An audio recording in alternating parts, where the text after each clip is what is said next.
মূলত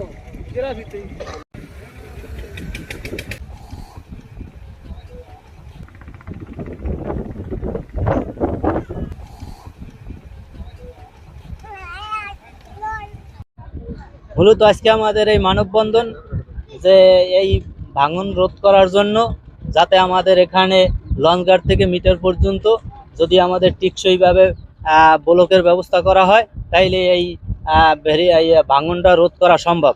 তাই আমরা জোরালো অনুরোধ করছি যাতে দ্রুত শীঘ্রভাবে আমাদের এই বাঁধ এবং যাতে এই ব্লকের ব্যবস্থা হয়, এজন্য আমরা সবাই এই মানববন্ধনে দাঁড়াইছি।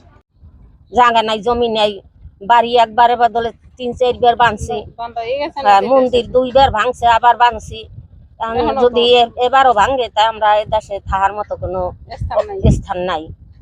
যদি আমাদের দিকে একটু সরকার না চায়, আমরা তাড়াতাড়ি চাই যে দ্বারে পোক্তভাবে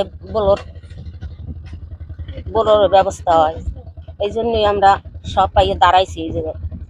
শহর মন্ত্রী এখনো ভাঙ্গুলিতে আমরা যাবো কোন জায়গায়? আমরা সরকারের দ্বারে ত্রাণ চাই না, আমরা টিকসই একটা ভেরিবাদ চাই। মন্ত্রী মহোদয়ের দ্বারে আমাকে এই দাবি যাতে শীঘ্রই আমাকে ভেরিবাদ গুলো চরমন্তাজ দেয়া আসছে, এইটা আমাদের তার দ্বারা দাবি হয়ে যাবে। তাই আমরা মাননীয় মন্ত্রী মহোদয়ের কাছে আমাদের অনুরোধ, তার মাধ্যমে প্রধানমন্ত্রীর কাছেও আমাদের একটা অনুরোধ, যাতে আমাদের এই চরমন্তাজের এই নদী ভাঙ্গলিটা ব্লকের মাধ্যমে করে দেওয়া হয়। এই চরমন্তাজের মানুষ উপকৃত হবে, এই দেশের মানুষের বাসস্থান করার জায়গা ফিরে পাবে।